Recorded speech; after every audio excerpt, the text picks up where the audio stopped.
How are you today?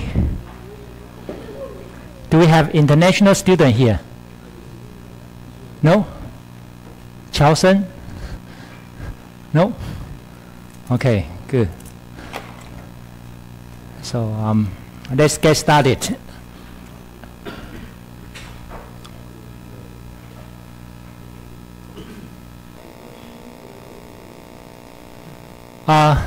Last week we talked about autumn. I hope you still remember what we were talking.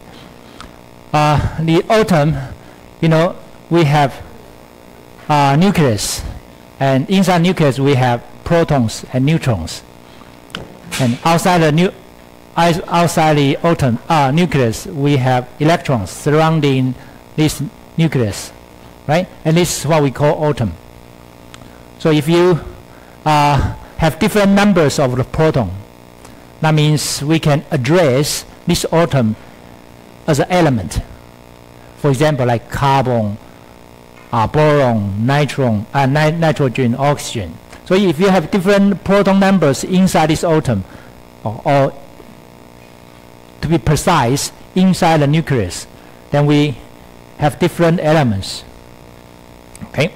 So if you, and then another case is if you take out, if you have different neutron numbers in the nucleus, but the same numbers of the proton, and this kind of term, these kind of things we called isotopes. For example, carbon 12, carbon 13, carbon 14. 12, 13, 14 represent different proton numbers, but the same, they present the same proton numbers, but different neutron numbers. Okay? Right. So, atoms, we are all regard atom as a neutral. There's no positive charge or negative charge. However, if we take electron away from this atom, we call this one cation. Okay? And if we put more electrons into this atom, we call this anion. So that means the different numbers of the electrons we call ions, right? Cation or anion. Right. Okay. So this is the basic knowledge we want to know. You want to know last week, and also you want to know what is the atomic number, what is atomic mass, what's the definition of the atomic weight. Okay. So this is what we learned last week, and today I want to continue our topic to charge of the electron and the Avogadro numbers, Avogadro constants. Right. So, we know that electron is a negative charge. So do you know the negative charge? So what's the numbers of the electron charge? So this is oil drop experiment made by Millikan. He's a Nobel Prize winner. And interesting is that he did some experiments. He wanted to find out what's the charge of the electron. So his experiment is very simple. He have droplet of oil, and then he sprayed a droplet of oil in this chamber. And of course the droplet is very, very small. The droplet of oil is very, very small, and it dropped from this very small holes, or you can call it orifice. Why you need a very small hole?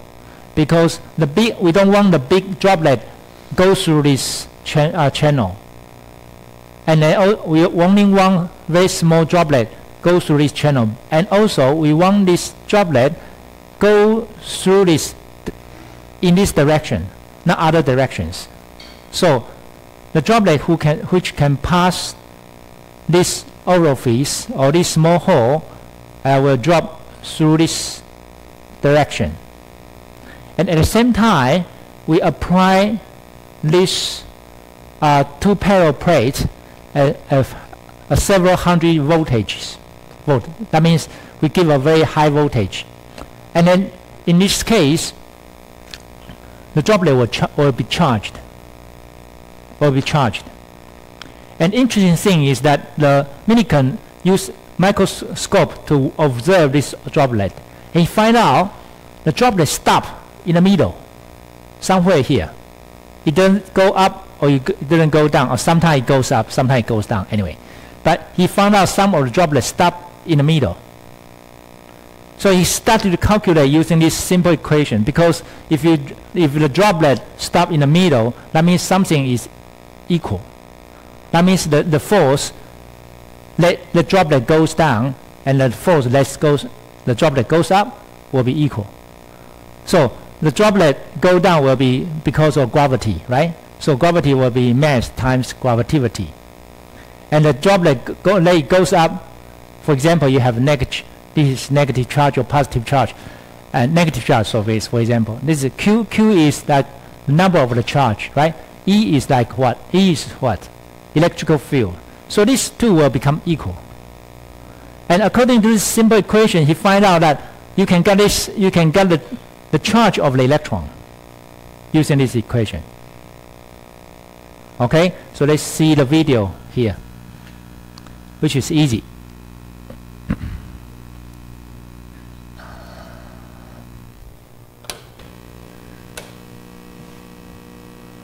So the intrinsic. So according to this equation, Millikan find out that the charge of the electron is minus 1.6 times 10 to minus 19 coulombs. Okay?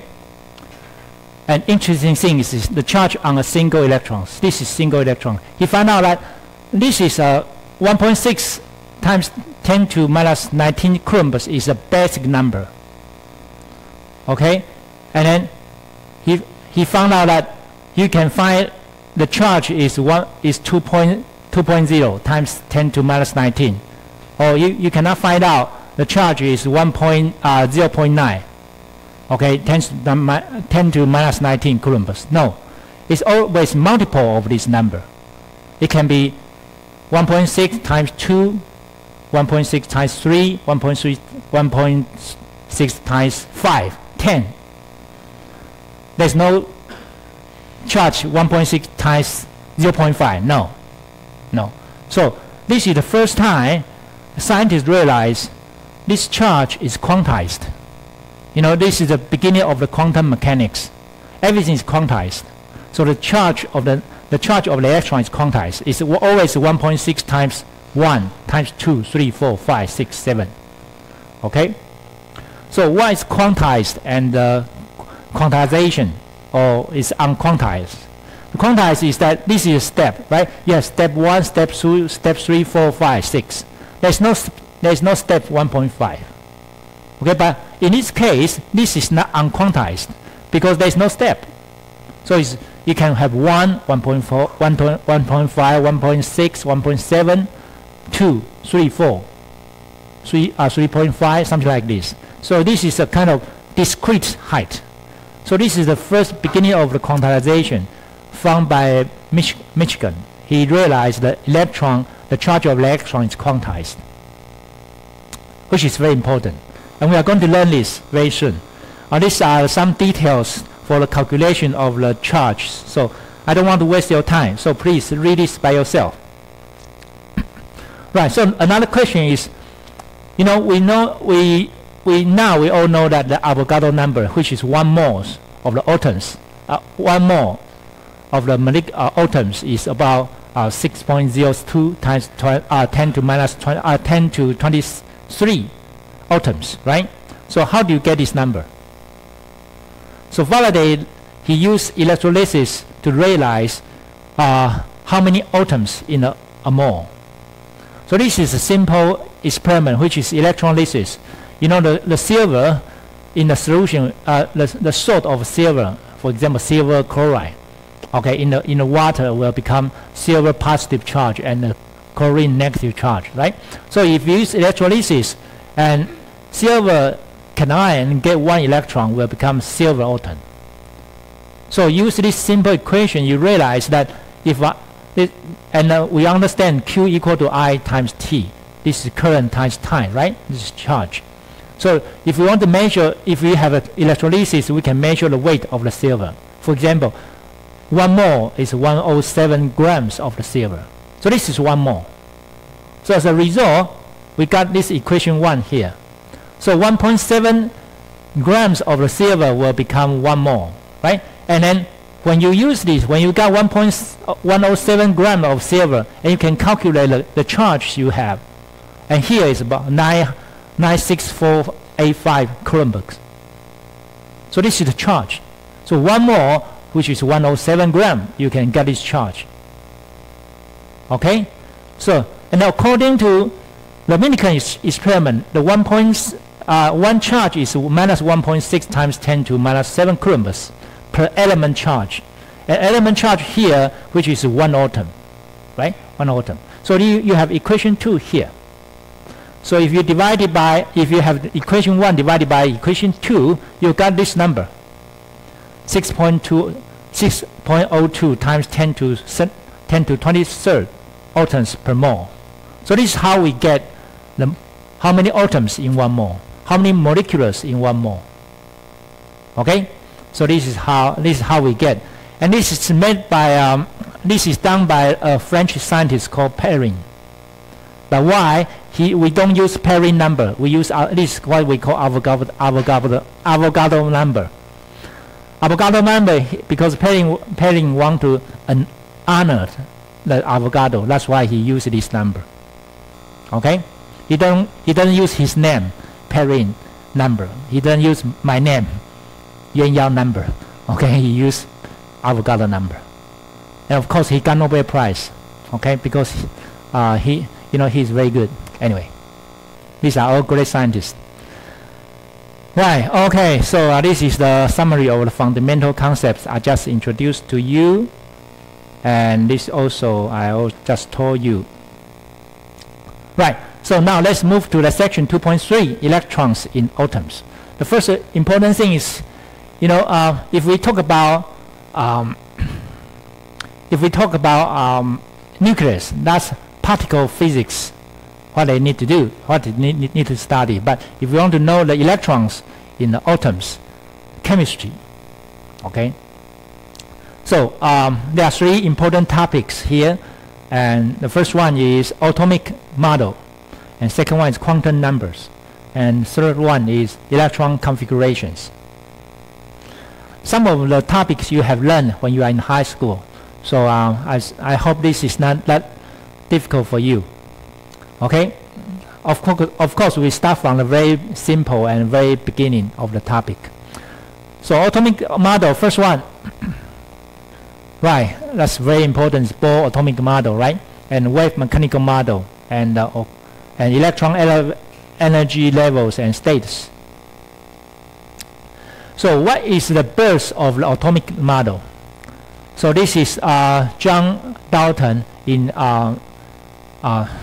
beginning of 19th centuries, who is English chemist. Dalton said that he described atomic model. He described an atom as a very small, spherical, invisible particle, very small. You cannot see, and which is true, which is partially true, right? Small, correct. Individual, correct. Spherical, wow, questionable, right? Okay, it doesn't include any specific part of the atoms like the electrons or nucleus, but it was a major step in the creating a picture of what an atom was. So there are some descriptions of the Dalton models. Okay, the first one is that the matter is composed of the atoms that are invisible and indestructible. Okay. Okay, the second one is all atoms of the elements are identical. Carbon, nitrogen, oxygen, for example. So he realized this already. Okay, at that moment, like 2 centuries ago, the atoms of the different elements have different weights and the different chemical properties. We all know this now. Okay, the point 4 is atoms of the different elements combine the simple whole number ratios to form compounds. So if you want to have, this is partially true only, right? Okay, so you have A atom, B atom, you get together and you have a simple numbers ratio. So atoms cannot be created or destroyed. Right, so 2 centuries ago, we realized, scientists realized this is atoms. And after 1 century later, there are some improvements. Okay, like the status report about the end of the 19th century. That means that there are further information is telling us that atoms is electrically neutral. So this is no negative charge or positively charged. And negative charge carried by we understand this, although this is neutral, but inside there are some electrons which is positively charged. So negatively charged. And we have, so electron has a very small mass. So electron inside this atom is very small and very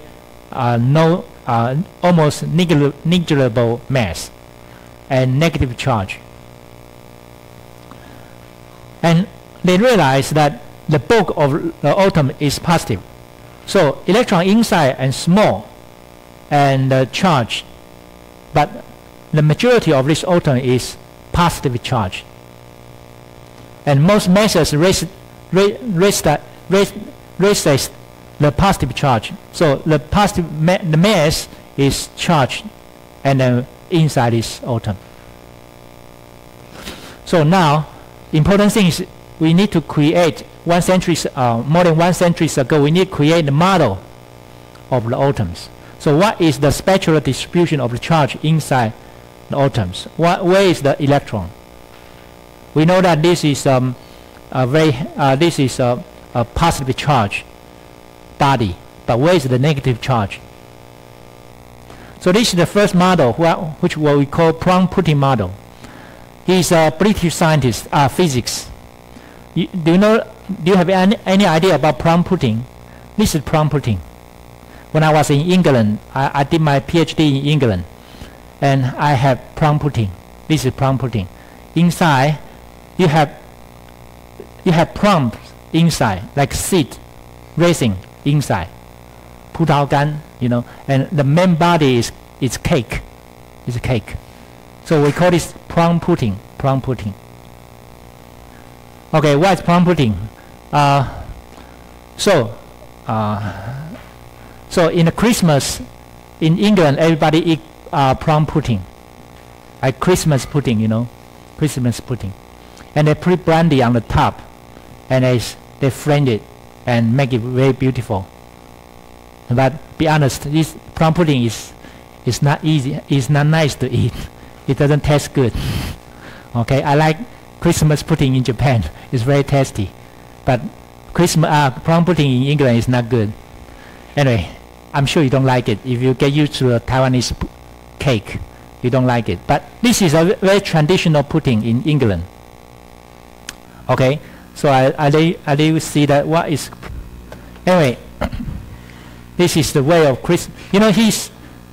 He's a British scientist from England, so of course he proposed some models he knows in the real life. So he thinks that the atom is a kind of looks like a plum pudding. Okay, so J.J. Thomson, he thinks that electrons distribute throughout the uniformly charged, possibly spherical of the atom's dimension. So he thinks that this is electrons inside this. You have some peanuts, for example, or raisins, or plum inside this pudding. So it's randomly surrounding this pudding. That's why he's saying this is electron. Of course, now this is not true, right? But in the very beginning, nobody knows. So you have to propose some models. So this plum or raisin is small, light, and mobile. It can move. And the pudding is the mass resides. Okay. And then so if you take out one electron away, you get positive charge. If you put the electron in, you have a lot of electron out. This deliver the conductivity, right? Electrical conductivity of the matter. Okay, so that's what he proposed. So he's from Cambridge. Thomson was awarded in 1906 Nobel Prize in Physics, okay, for the discovery of the electrons and his works on the conduction of the electricity in gases. Of course, he doesn't get Nobel Prize because of prompt model, because we know this is wrong, right? If he cannot get Nobel Prize because he proposed a wrong prompt model. So if you want to get Nobel Prize again using prompt model, he need to prove he's right. He need to prove the model is right. So in Nobel, in the scientist, everything you want to, all the models you propose, you need to prove is right. Otherwise, it's wrong, right? So this is experiment try to prove the model is right or wrong. So this is called gold foil experiment. So you have a very, very, very thin gold foil in this place. You know, in order to prove the prompt model, and then if you have a very, very thin gold foil in this place, this is the cross section of the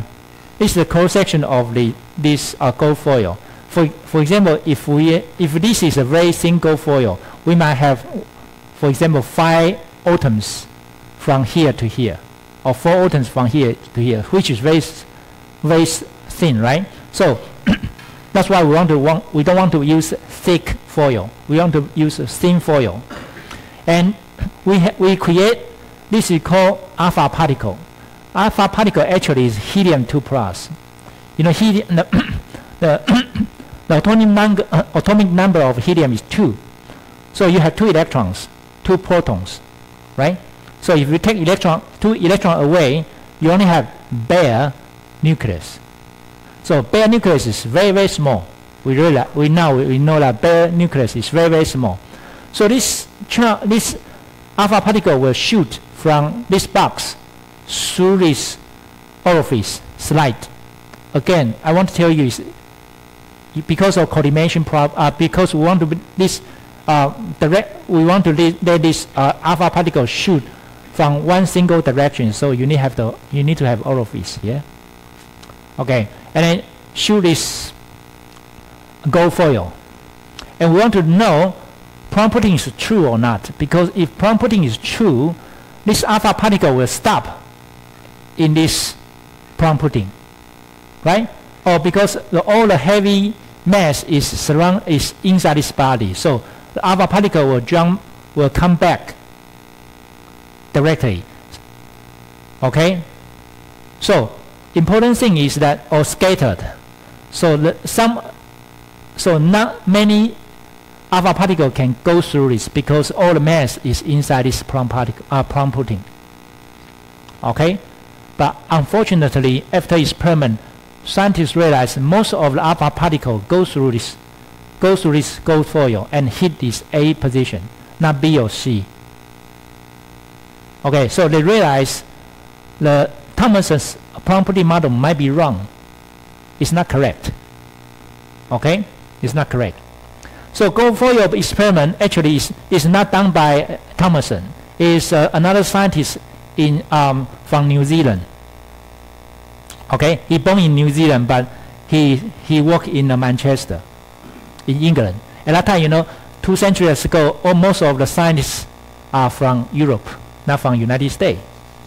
So this is called Geiger-Marsden experiment, or we can also call gold foil experiment. Okay, these two are the Roosevelt student. Like, you know, I'm professor, you are a student, and I ask you to do this experiment, and you did the experiment, and you give me some reports, and we discuss whether this experiment is correct, whether this model is correct or not. So was an experiment to prove the structures of the atoms performed by Geiger and Marsden in 1909. Okay, under the direction of Roosevelt at University of Manchester. Right. An interesting thing I just told you is that you have alpha particle and shoot this, and then they realize the majority of the alpha particle pass through this foil and hit the end of the screen. Now most of them refresh back, jump back, or scatter to another direction. So, and this is gold foil is very, very thin. So we assume there are only a few atoms from the beginning to the end of the okay. So mass majority of the alpha particle were transmitted through the screen. So they realize prompt pudding, if the prompt pudding is correct, the most of the alpha particle will stop here or bounce back. But unfortunately, most of the electrons, most of the alpha particle went through. Okay, some reflect through a small angle. So some of them have small angle, like here, and some of them, tiny fraction of the instant alpha particle deflects through the large angles. So this is large angle. So majority is here, some of them here, but very small amount is here. What does it tell you? That means the mass inside this, the area of the mass inside this atom is very small. That's why most of the alpha particle pass through. Some of them, some of them hit the mass and then deflect it back more than 90 degrees. Okay. So experiment against the prompt pudding model. This is not correct. So for the Marsden analysis is that once you realize it's not correct, so you need to propose a new model, right? Because according to your experiment, you can propose a new model. You might be able to get Nobel Prize, right? Okay. Are you excited? No, you're not excited to get Nobel Prize. If you are the Marsden, of course you are very excited, right? Because I against the professor in Cambridge, right? He's not correct. I might be right. Right, so this is gold. You know, we use gold foil, right? He realized it's not correct, so he need to propose a new model. Use mathematics. Okay? So we know that the atomic number is 97. Okay? And then we have alpha particle here, and if some particle is scattered, and then with some angles, because you have a screen here, you can analyze the scattering angle, right? Or you can analyze the bounce back angle. So electrostatics and the electrodynamics analysis, using the electrostatics and the electrodynamic analysis, we realize a lot of voids and a tiny little bit of extremely dense beam. So we realize this is very small. That's why there are only a few tiny particles bounce back more than 90 degrees. So after he calculated, he realized the size of nucleus divided by the radius of a nucleus, or you can say in the size of a nucleus, divided by the size of the rate of atoms is about 1 out of 10,000. And I just told you last week, what's the real number here? According to the precise analysis, for the hydrogen, for uranium is about 23,000, right? For hydrogen is about 145,000, right? So 2 centuries ago, once you realize this is 1 out of 10,000, this is not too far from the real analysis nowadays. So this is quite good. So he realized this, you have very, very small size of the nucleus, which is the most of the masses inside this nucleus. And the size is about 1 out of 10,000. Okay, and then some of them bounce back. This is what we call Lucifer scattering. Right, some detail, I don't want to tell you more details, just let you know that if you do mathematical analysis, you can propose a new model. So this is what we call planetary model. Planetary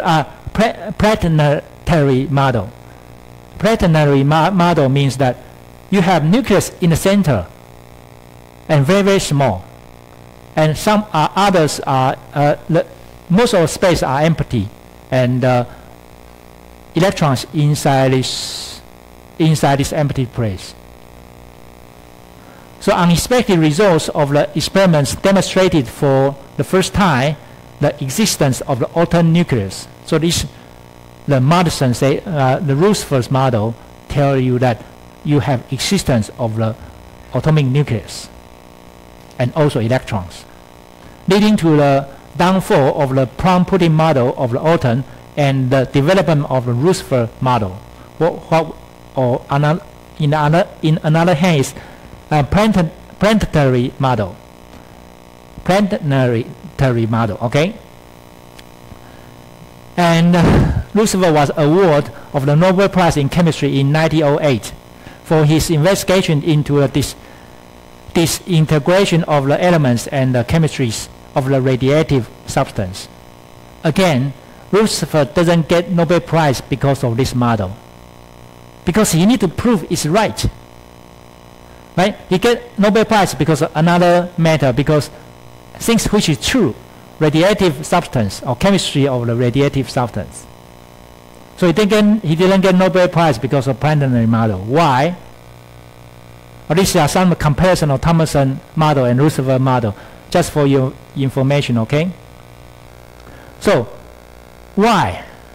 The problem of the planetary model is everybody against this model. Why? Because if you have a nucleus in the center, which is positive charge, and you have electrons surrounding this nucleus, which is negative charge, and negative charge will attract positive charge, so they will collapse, right? Eventually, the electron will hit the nucleus because of negative and positive charge, right? So nucleus collapse. It doesn't make sense of this using this model to describe atoms. Why? Because you will collapse in the end. So somebody need to think another model. I'm thinking that maybe I will give you explanation, and I need to prove my model is right using mathematics. Okay, so this is the beginning of the Bohr atomic model. This is what we learn now, and now it's still true, right? This is true. So atomic model, we start to learn this. Actually, this is the birth of the quantum mechanics. Okay, the electrons in the solid could not be explained in terms of the classic mechanics. The classic mechanics tell us that positive charge will attract negative charge. In the end, they will get together, and atom collapse. Right? So this is the classic mechanism. So now we need to propose a quantum mechanics. So what is quantum mechanics? Quantum mechanics is that a set of principles and laws that govern the system of the atomic and the subatomic entities. So quantum mechanics only talk about the atoms and inside atoms. Okay, the understanding of the behavior of the electron in atoms and the crystalline solids necessarily involve the discussion of quantum mechanics concepts. That's why nowadays, when you learn science, you need to learn quantum mechanics. So the Bohr atomic model is, well, I think let's have a break first to break Kahoot.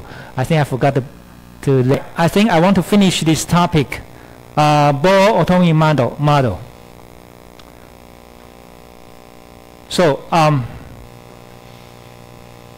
so we finished quantum mechanics. So let's start to understand the Bohr atomic model. The Bohr atomic model is that the classic electron dynamics in describe the behavior of the system of the atomic size. This is we don't use classic electrodynamics. So the classic physics doesn't work. And interesting thing is the classic physics doesn't work at atomic dimensions. You know, every time when we talk about some theories, it's always size independent. But the interesting thing for quantum mechanics is size dependent. Okay? If you want to apply quantum mechanics to the big size, it's very complicated. But if you want to use classic physics in the very small size, it doesn't work. So this is kind of size dependence, which is a very rare phenomena or rare case. But this is what we learn from this. So Bohr atomic model is that he combined some of the theories from the previous scientists. Like planetary model is quantitative. It is partially true, but not 100%, not 100% right, which is quantitative. Concept is right, okay? And the Bohr atomic model uses the simplest case, which is only one electron outside the nucleus, which is only one electron in the atom. Okay, so you can have one electron helium, one electron hydrogen, one electron helium, one charge, one positive charge, right? And one electrons, which is lithium 2+, because the lithium has 3 electrons. And if you lose 2 electrons, that means you have 1 electron in lithium. Okay, so it's only 1 electrons, but it doesn't matter how many proton number, neutron number in the center. It doesn't matter, but only 1 electrons outside, which is simplest case to study in the very beginning. Just like you, when you do your study, you study 1 + 1 = 2 first. You don't study 300 times 400 = 700 first, right? So you study in the very beginning in a very simple case. So, however, Bohr atomic model quantitative, and let's see how do we do the quantitative. Neil Bohr is a very great person. He did a great job, of course. He's a Danish physics. Okay, he got Nobel Prize because of this model. And in 1912, he delivered the Bohr atomic model. The very beginning, very smart. Of course, this kind of smart people, he worked with smart professors like me, right? Okay, no, I'm not a smart professor. Okay, he went to work with J.J. Thomson, which delivered the first model of the atom, right? So he worked with him for 6 months, J.J. Thomson. He worked 3 months in Manchester with Roosevelt. So he tried to visit many excellent professors, and then he created a new model for himself. So he went back to Copenhagen and finished the manuscript of the atomic model. So he steal professor's idea and go back. No, he learned from the professors. Okay. So this is the idea of quantitative model. You know, this is planetary model. Eventually, electron will hit the nucleus, right? And Bohr said that no. It is not going to happen. It's not really happen, right? So he's saying that there's an orbital, and then electron will surround in this orbital only. It doesn't go to the nucleus, and there's kind of forces that the electron doesn't go into this nucleus. So Bohr proposed that electrons are restricted and certainly fixed orbitals, okay, which quantized. You know, this is orbital 1, orbital 2, orbital 3, orbital 4. So which is quantized. This is unquantized, right? It's quantized orbits. So electron can jump suddenly between these orbitals and absorb emitting photons that appropriate precise wavelengths.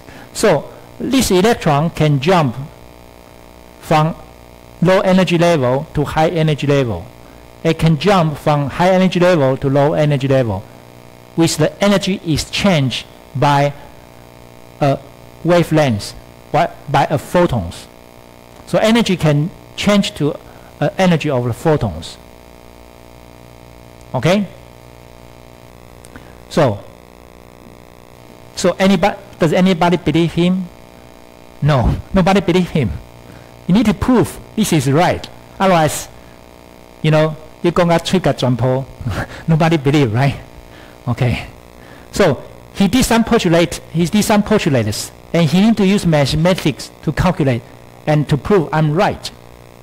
Right? So his postulation is like the first one, the Lucifer atom is correct, which is in center you have nucleus and electron is outside. The second one is the classic EM stand for electromagnetic radiation. Okay, electromagnetic theory is not applicable to the orbiting electrons. So electron doesn't hit the nucleus. Third one, Newtonian mechanics apply the orbital electrons. So you need to use some mathematics to prove, okay, using classic physics. And of course, the energy balance will be equal to energy of electron equal to what?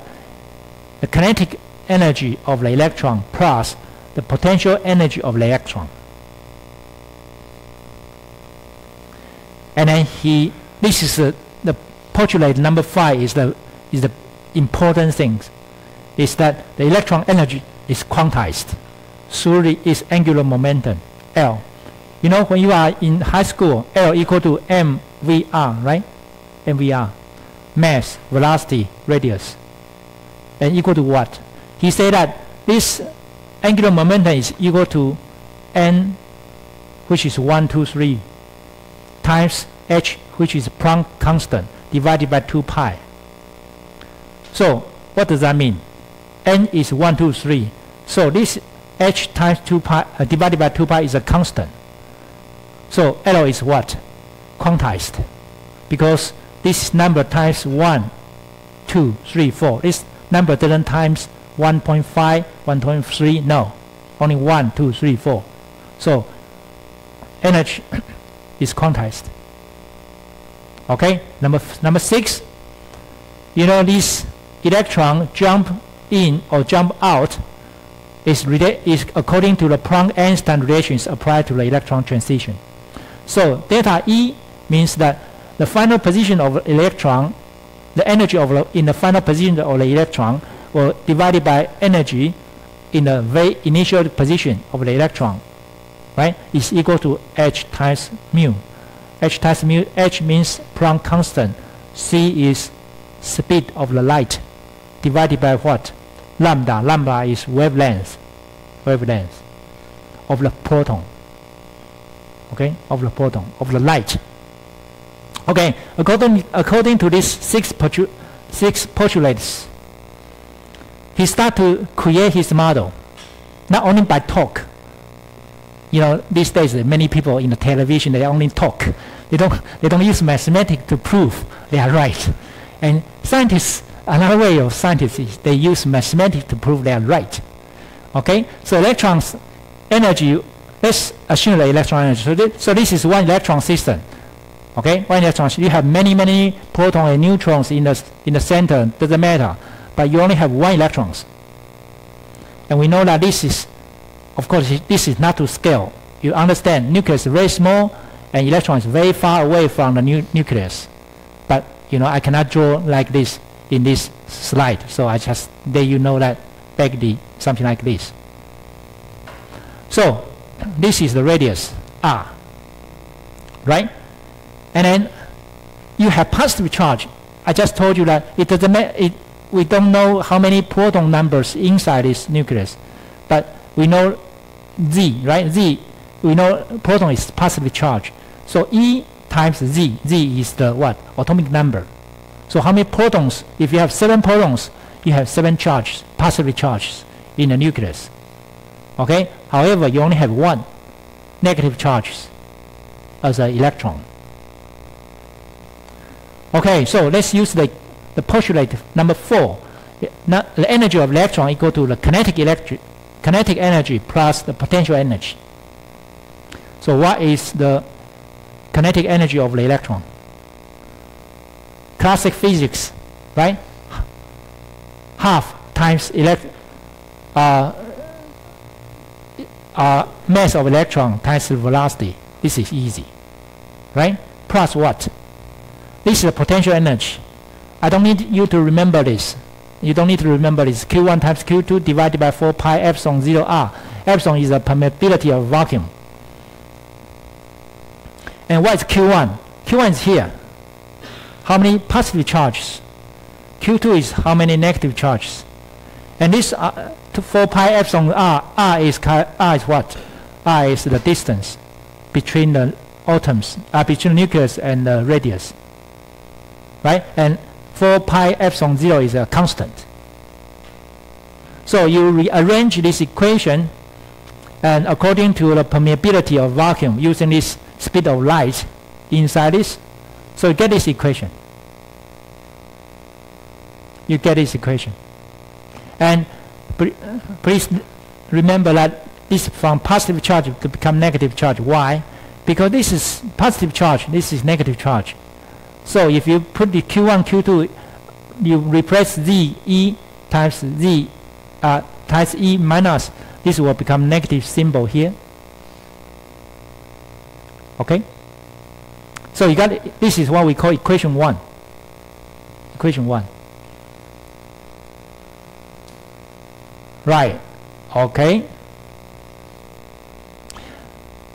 And for the mass balance, for the energy balance, and now let's use, because the electrons stay here, so the force, the summation of force, it will be 0. So summation of force of the electron here will be 0. The 0 will be what? Dynamic and Coulombic. So the force will be dynamic, moving, right? And Coulombic. Coulombic is the charge force. So this postulates number 3. So summation of force will be equal to 0 and equal to these two items, two terms. So we understand for the dynamic, which is this one. You learn this when you are in high school, right? Mass times velocity power 2 divided by radius, and plus Coulombic. Again, Coulombic energy, the summation of force will be equal to energy. So this is the summation of this is the term of the force. Again, I don't need you to remember this, but just for your information. And put this Q1, Q2 into this term. If you rearrange, you will get something like this. This is equation 2. Okay? This is equation 2.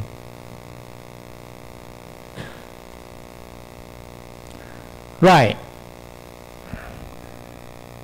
And then now, let's use the postulate number 5. The energy is quantized through its angular momentum. This is important postulate from Bohr model. So angular momentum is L, right? L equal to mvr.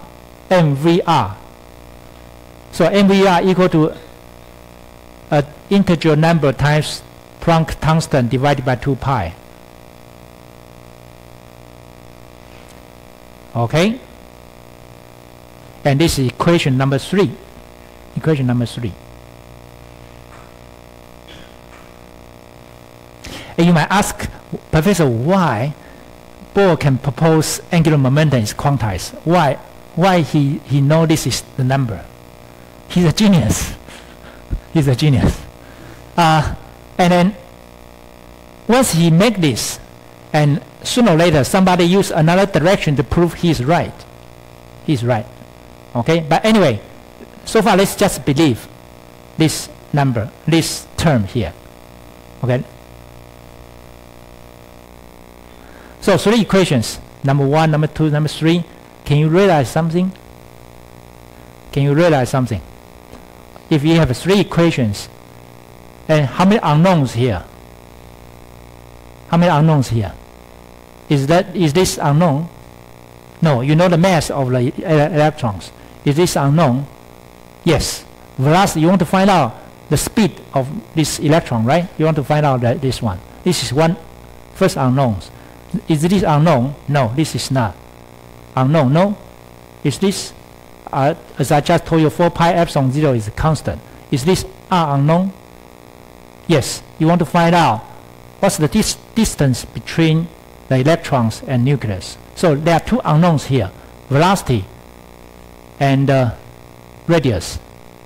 And anywhere, any other else?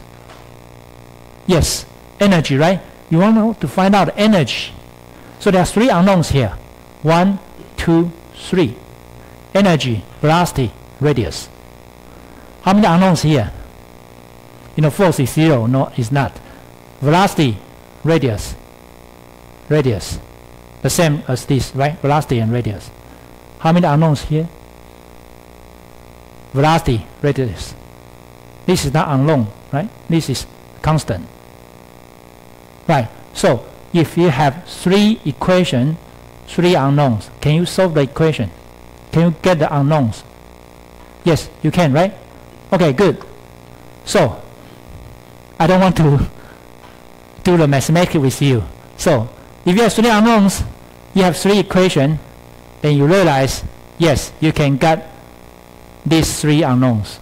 And you want to find out radius, energy, and velocity.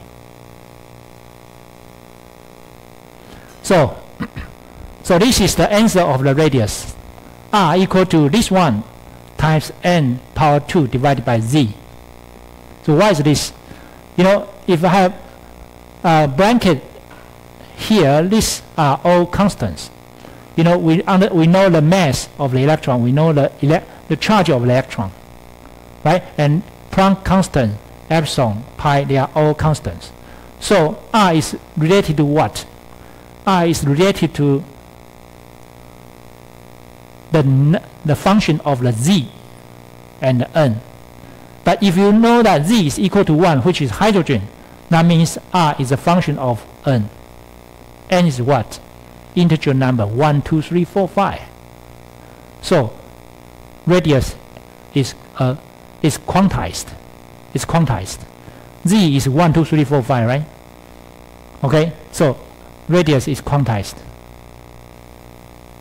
So for the radius of the atom of the hydrogen, which is Z equal to 1, what can you draw?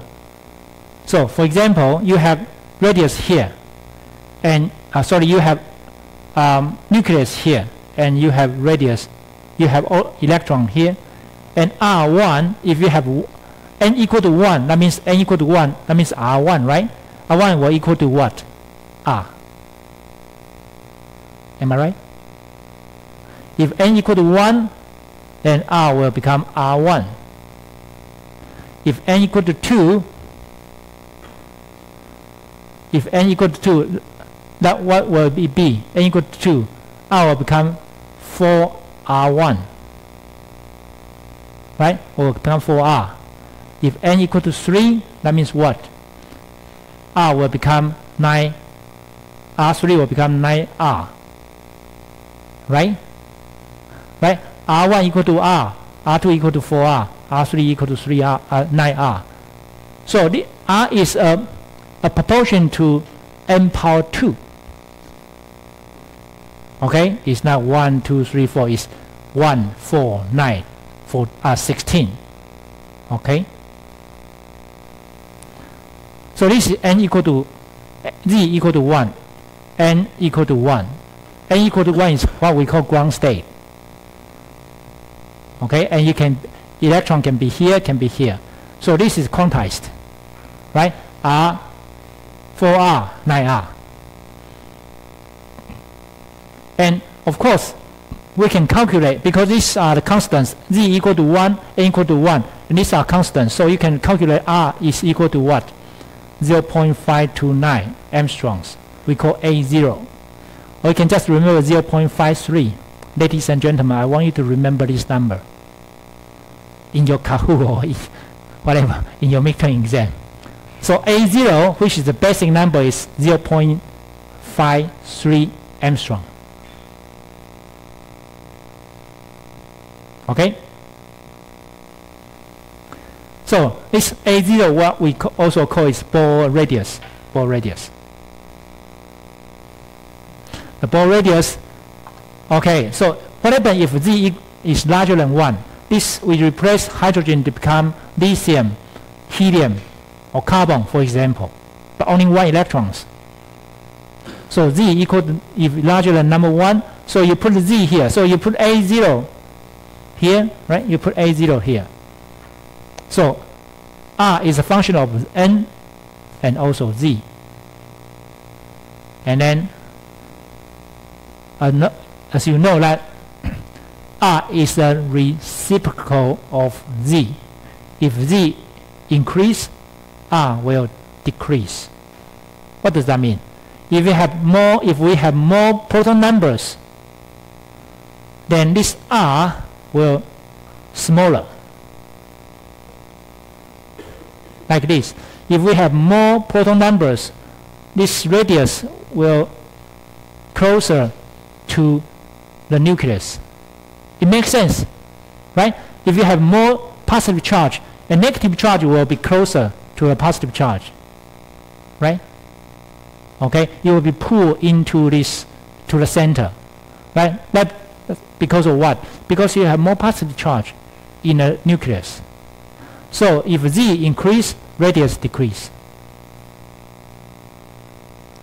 right? Reciprocal, 导数. Okay. Oh no, seems we run out of time. Please work with me. Just so the energy of the system.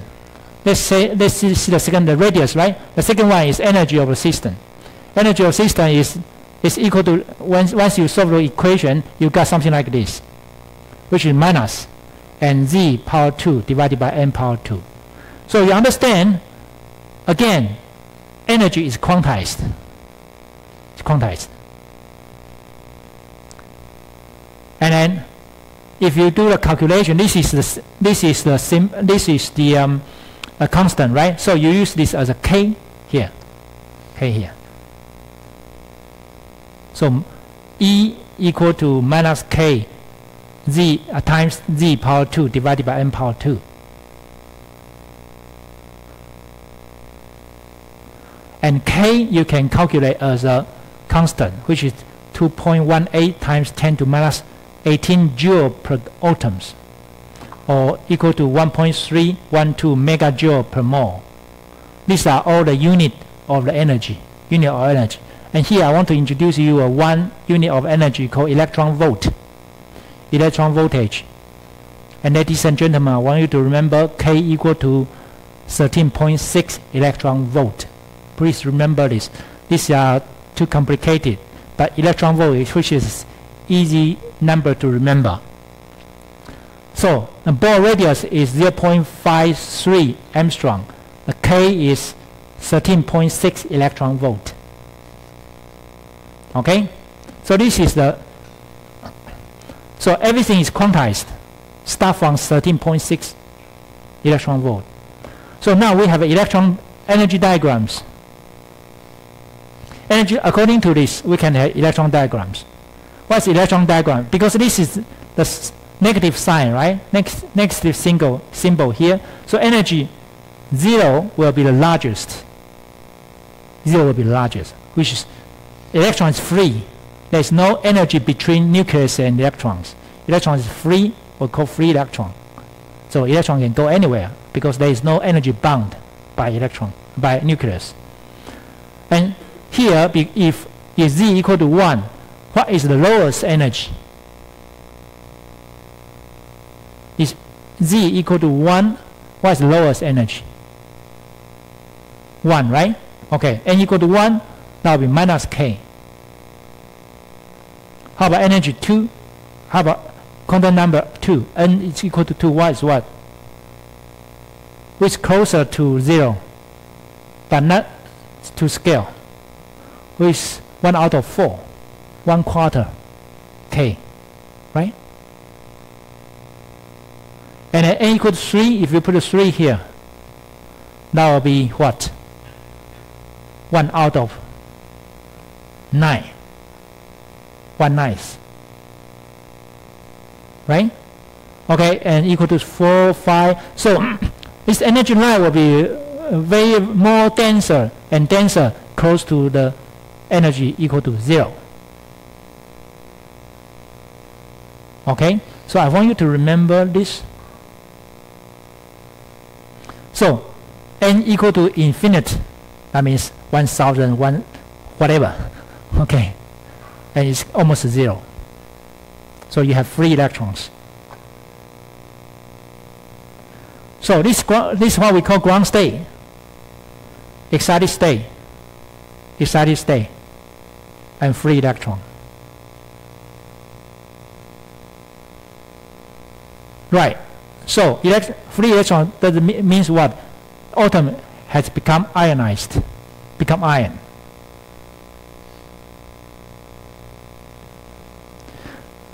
Right. So K 1 out of 4, 1/9.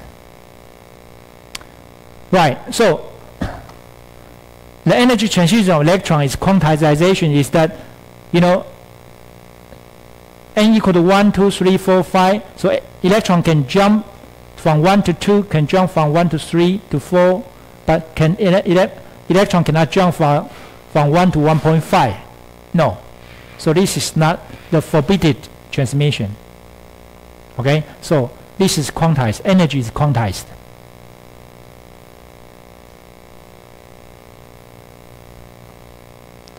I think we run out of our time today. I don't want to talk more details about this because these are very important. So right, so I will stop here today.